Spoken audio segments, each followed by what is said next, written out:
Ya, voy a empezar Es a grabar. que pasó como algo muy que en una clase enviaron el link a Ya. una página porno y se metió gente de esa página a la clase. Entonces es importante que En usted pueda psicología, permitir ahora. No, no, de una UX, no, obviamente no dijeron. Pero por eso empiezo con el tema de que usted permita, porque ahí entraron ya, gente de páginas porno. chuta el De hecho, chascarro. estaba como investigado por el FBI, Zoom y toda esa onda. Sí, está como en la Chuta, media ya no, embarrada. sí, sí vi que estaba con problema de privacidad. Nosotros, ahora yo no lo alcancé a activar, eh, pero tenemos Zoom pagado, los profesores. Entonces, a partir de la próxima clase, no tendríamos el problema del corte. Esta sería la última, ¿ya?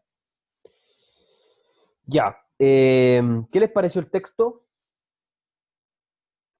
Bueno, aunque en un principio me costó igual entenderlo, después como que la primera leía y después ya en la segunda ya empecé a entender que era el principio del placer y después lo del principio de la realidad. Ya, ¿costó más que el otro? Eh, no, creo que el Sentíramos otro, diferentes. sí, yo encuentro que el otro estaba más fácil de leer. Ya. Y el otro estaba más fácil. Ya, bueno, yo les decía ahí en la cápsula que este es uno de los textos culturales de Freud, que hay varios, El porvenir de una ilusión, Moisés y la religión monoteísta, Tótem y tabú, y este es uno, El malestar en la cultura. Eh, yo le recomendaría, si alguno puede leer el texto completo, vale la pena, y otros textos culturales de Freud también vale la pena en el sentido de que Freud, además de escribir muy bien, es muy ordenado, entonces cada capítulo va poniendo lo suyo y no es una persona repetitiva cuando escribe. eh, entonces vale la pena leer sus libros completos. Es que hay otros autores que ya en la introducción dicen todo y después no aportan demasiado en los... Profe, ¿Sí? todavía hay gente que necesita Ahí acceso se sigue a la diciendo. clase. Perfecto. Gracias. Con la parada, Roberto Vergara, Valentina Berríos. Ya, gracias.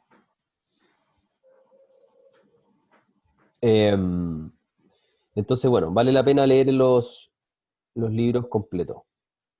Para los efectos, nuestro propósito con Juan Pablo de poner el capítulo 2 y 3, y lo corrijo, el 2 y el 3, era como le decía en la cápsula, ver este juego entre el principio del placer y el principio de realidad. Y a mí me interesa en este primer módulo centrarme sobre todo en eso, ¿ya? Ir viendo cómo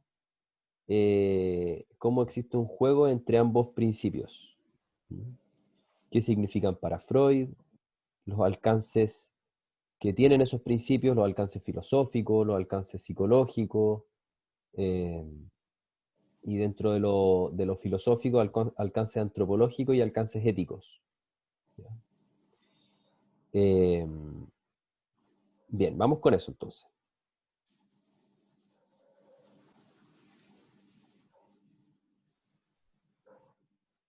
Nihilista, dice. Perdón, es que voy poniendo atención también al chat. Nihilista, dice Nicolás. Sí, o sea, mm, no tan nihilista, pero depende cómo se entienda nihilista, es una palabra amplia. Pero bueno,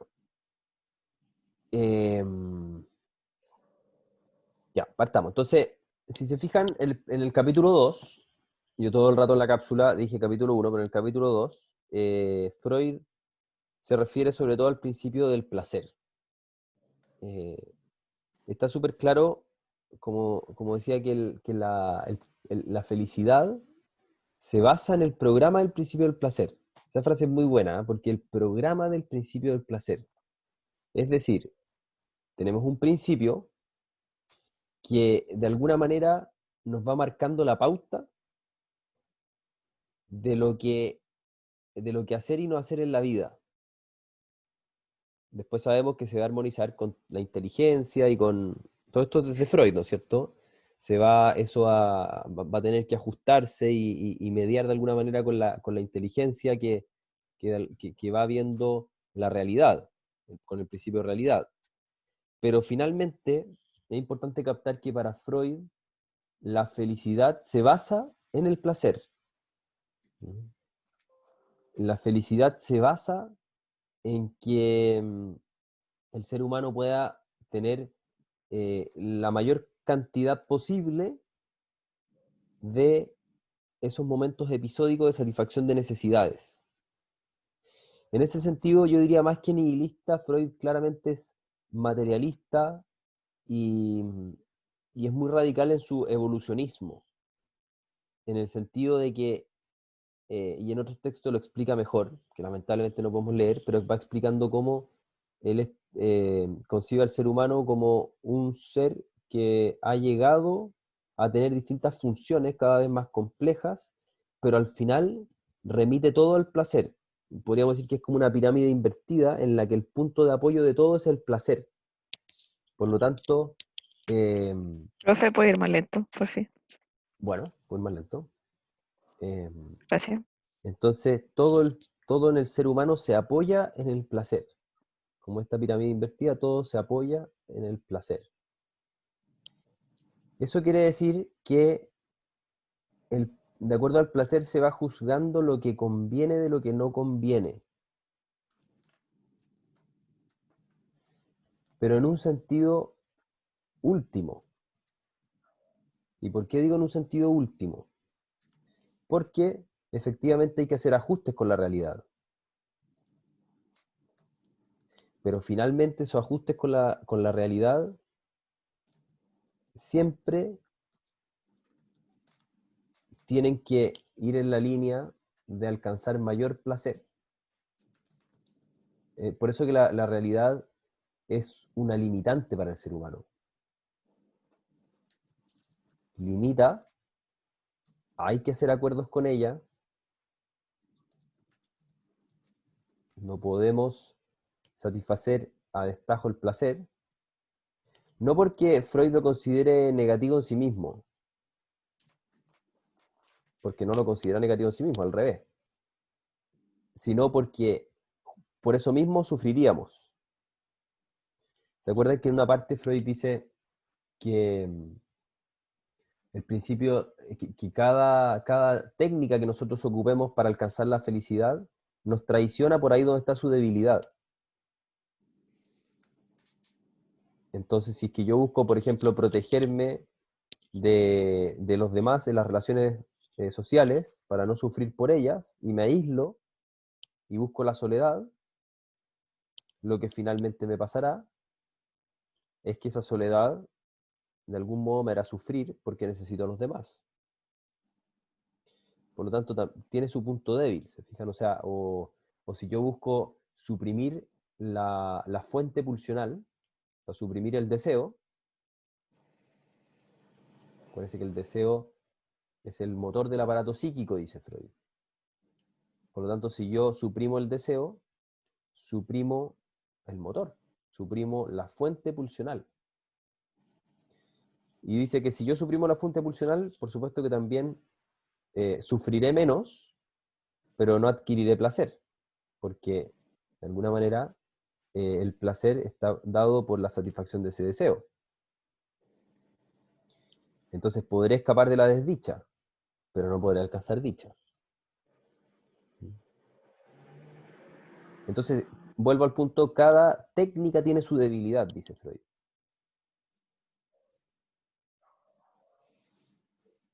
Por lo tanto,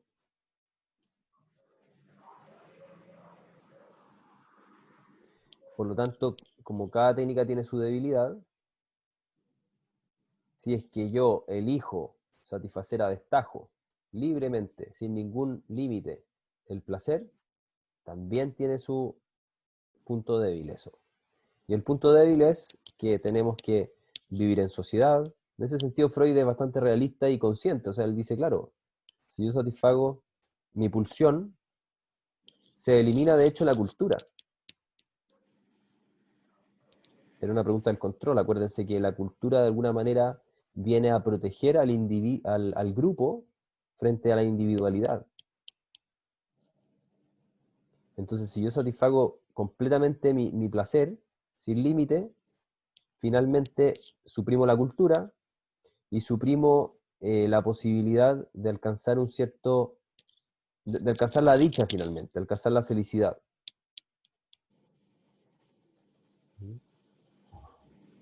Entonces, cada técnica tiene su debilidad. Pero no por decir eso, Freud esté pensando, y aquí tienen que abstraerlo un poco, o sea, tienen que llevarlo a los principios. Para Freud, en principio, el placer es la felicidad.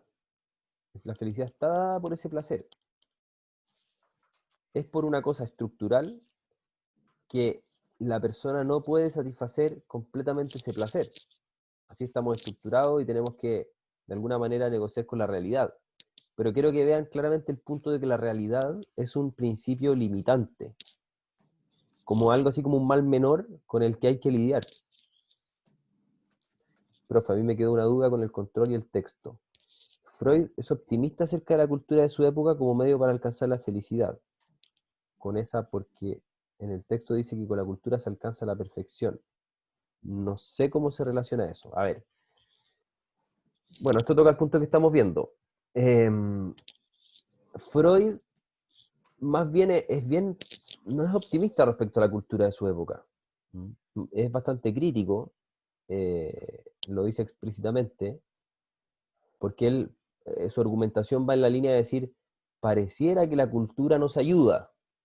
Si uno lo pudiera sintetizar, es como que pareciera que la cultura nos ayuda. La cultura, él está hablando de la cultura de su época. Pareciera que la cultura de nuestra época nos ayuda.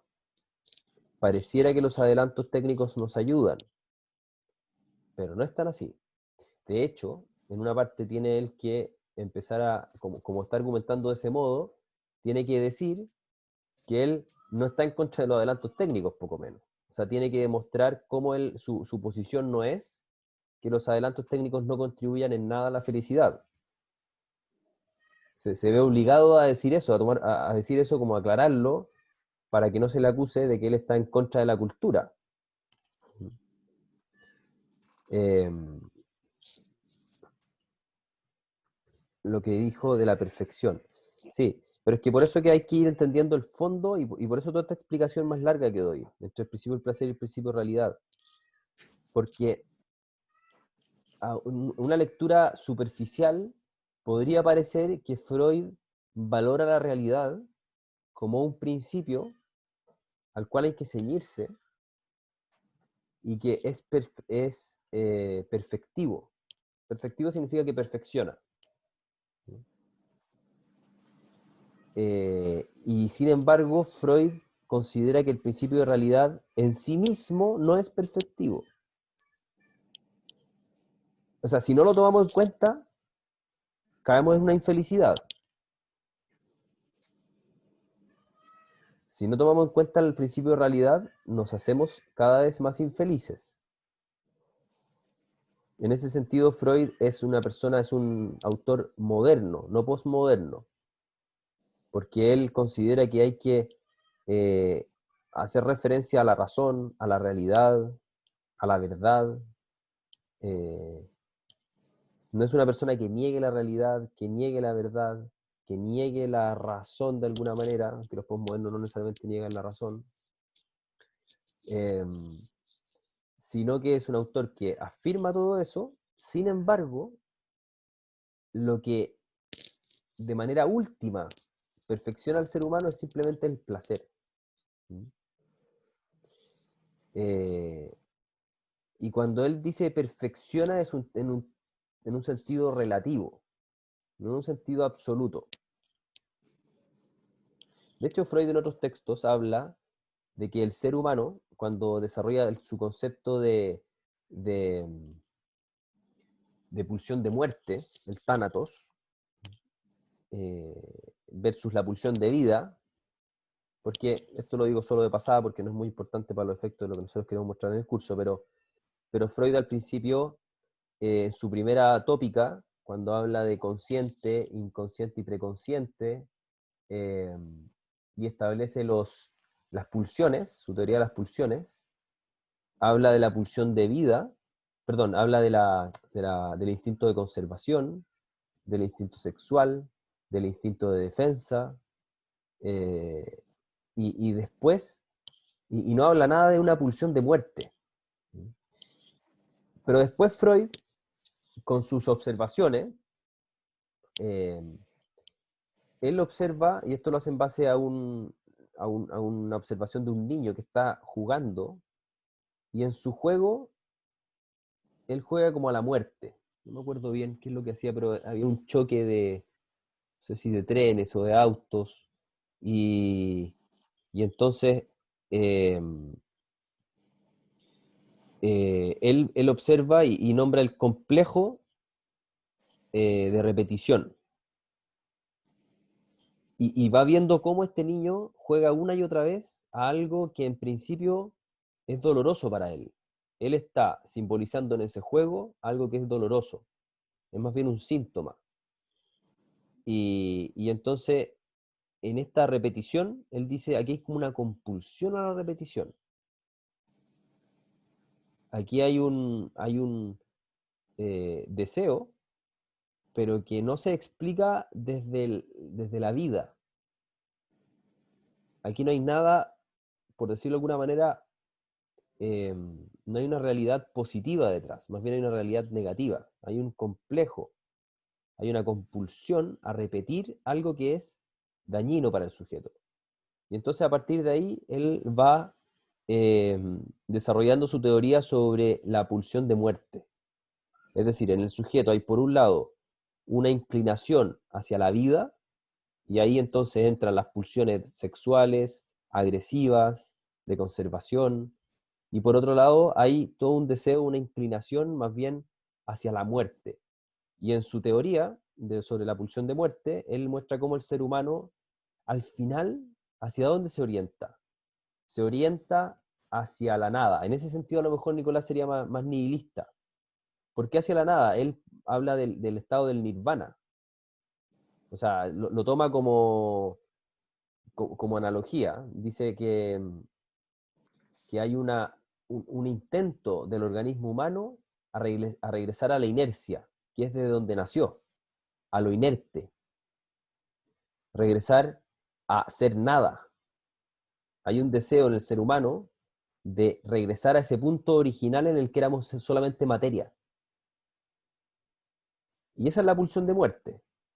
El deseo original a volver a ser materia. Eh, por lo tanto, de alguna manera, eso es lo que está como de fondo en el ser humano, la pulsión de muerte y la pulsión de vida. Eso es lo que tiene realidad en un sentido radical para Freud. Después la inteligencia está más bien al servicio de satisfacer ese placer de una manera inteligente, creativa y que no riña con la vida en sociedad. Pero al final lo que buscamos es regresar a ese punto eh, básico que es una mezcla entre placer o entre vida y muerte, entre placer y destrucción. ¿Mm?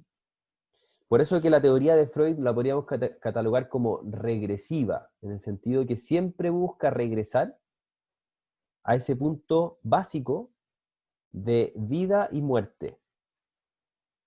Por lo tanto, para Freud, la mayor satisfacción o el punto eh, de desarrollo máximo del individuo tiene, por un lado, se rige por ese estado de materia básico y por el estado, por el estado del como eh, prenatal en el útero, donde están todas las necesidades perfectamente cubiertas.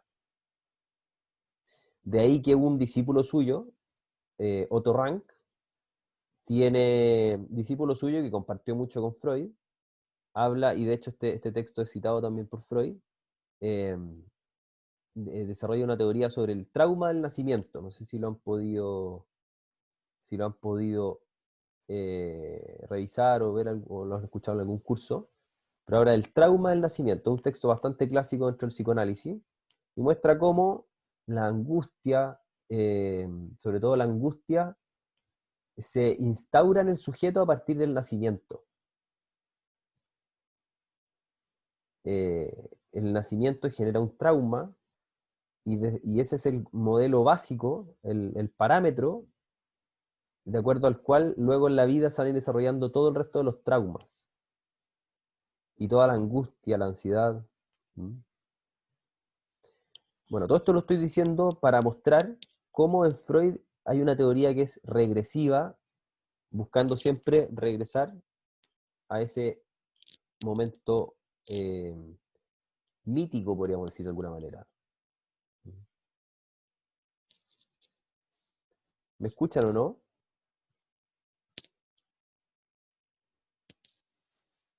¿Sí? ¿No se cortó?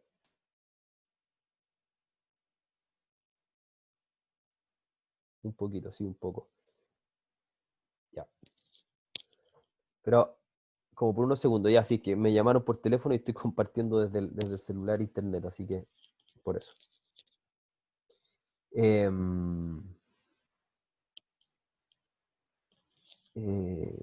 Bien, van siguiendo el hilo de lo que voy diciendo, ¿no? ¿Qué modo de avión se me acaba el internet? No puedo compartir. ¿Sí?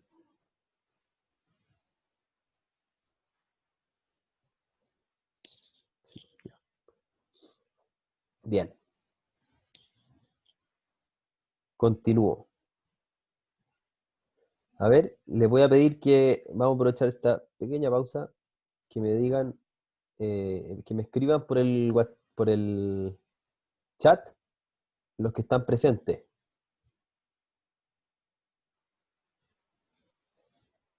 A ver, escriban por el chat los que están presentes. Eso.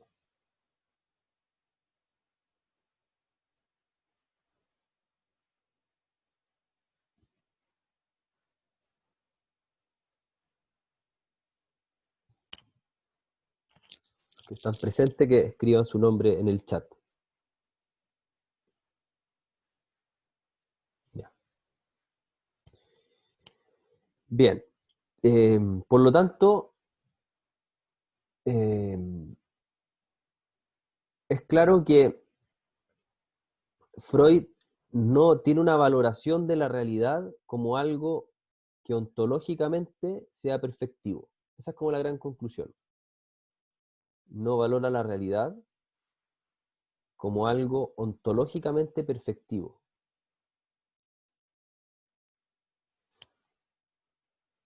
Quedan 10 minutos, voy a ir concluyendo esta argumentación.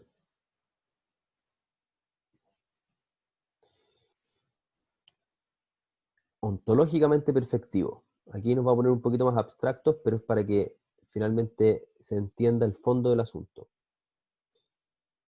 Ontológico quiere decir respecto al ser. La ontología es la ciencia que estudia el ser. Entonces, acuérdense, por eso que es importante ir uniendo los puntos. Como la teoría es regresiva, la consideración del ser humano en la realidad, desde su inteligencia, es posterior en la filogenia, en el desarrollo de la historia de la humanidad.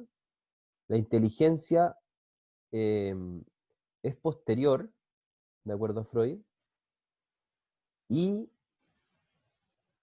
por lo tanto es simplemente un instrumento para satisfacer de manera más adecuada el placer. Entonces no se trata de que el ser humano, esto es lo que descarta Freud, que el ser humano pueda con su inteligencia conocer realidades que lo planifican, que lo hacen más pleno, realidades que lo llevan a gozar, realidades que en sí mismas son valiosas. No hay una consideración de una búsqueda de la realidad como fin en sí mismo, siempre es instrumental. Por lo tanto, también como decía en la cápsula, niega la posibilidad de la contemplación. La contemplación, de alguna manera, lo contemplativo se opone a lo activo. Lo activo está dado por una utilidad. Lo contemplativo, por el descanso del apetito en un fin, en un bien poseído.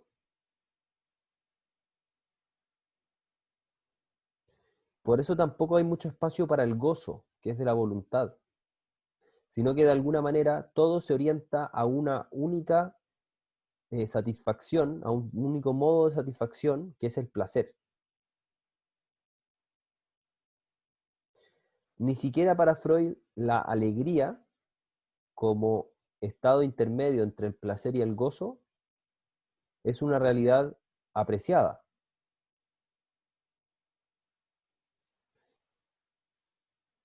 La alegría podría ser, no sé, de poseer, no sé, de que me regalen algo, de que me compré una cosa y me puse contento, o que, no sé, en el amor, que, que el enamoramiento, que a lo mejor no necesariamente el enamoramiento es gozo en un sentido más profundo, sino que el enamoramiento puede ser un encandilarse con la belleza de otra persona, con saber que me quiere y me estima y está ahí para mí.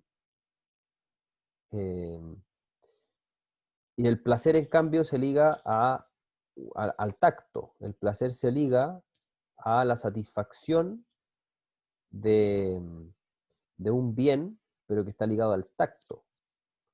Entonces, lo que hace Freud es que todo el resto de satisfacciones, lo que nosotros podríamos entender como alegría o gozo, finalmente se reduce al placer. Y como dentro de los placeres, es cierto que el más intenso es el de la sexualidad, Freud lo sabe, de algún modo pone en la sexualidad eh, el paradigma del gozo. El goce, dice. No habla tanto del gozo, sino que del goce. Y por lo tanto reduce todos los bienes poseídos de alguna manera al placer. Fíjense, no porque el ser humano solamente, él no es una persona ingenua, Freud es una persona muy inteligente. Freud perfectamente captaba que los seres humanos tienen otro tipo de satisfacciones. Pero el tema está en que esas otras satisfacciones solo tienen sentido en la medida que se orientan al placer. No es que no existan, es que solo tienen sentido si es que finalmente permiten que la persona goce más en un sentido del placer, incluso en un sentido sexual.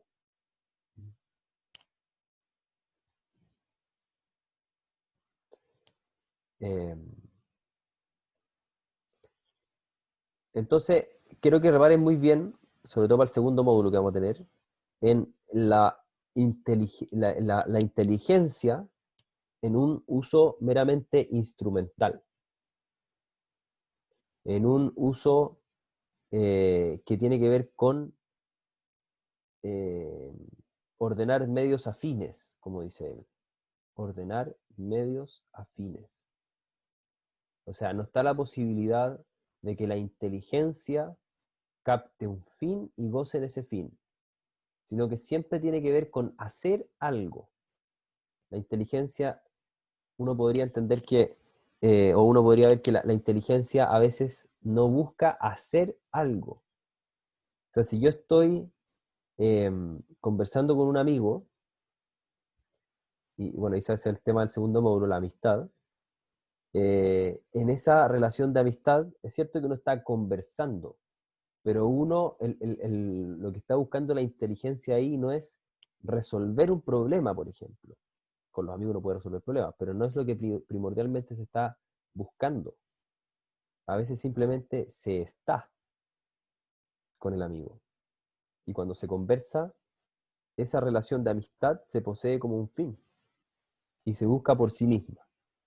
En cambio, Freud siempre utiliza la función de la inteligencia como una adaptación de medios a fines. Y en particular aparecen estos dos fines, uno subordinado al otro. El fin de la cultura y el fin de la pulsión sexual. O dejémoslo en el fin pulsional. El fin de la cultura y el fin de la pulsión. El fin de la cultura tiene que ver con vivir una sociedad justa, en que nos ayudemos unos a otros. Tiene que ver con protegernos, proteger al grupo de la individualidad egocéntrica, que por medio de la pulsión puede dañar a otros. Y entonces es el fin de la cultura, y el fin pulsional está en satisfacer la mayor cantidad posible de las pulsiones. Pero por eso digo que está subordinado uno al otro, porque no es satisfacer las pulsiones para lograr una cultura determinada, sino que es que la cultura esté ordenada a que la persona satisfaga la mayor cantidad posible sus pulsiones. Bueno, se nos está agotando el tiempo. Quería decir una última idea, pero me voy a demorar más que un minuto, que es lo que queda. Así es que el próximo módulo seguimos desarrollando un poquito más esta idea y nos adentramos en el tema de la amistad. Todo lo que quise hacer en este módulo es mostrar cómo en Freud se relaciona el principio del placer con el principio de realidad, uno subordinado al otro, y mostrar que ontológicamente el que tiene primacía es el principio del placer. Bien, son las 9:55, nos encontramos a las 10:05. Yo les mando un link.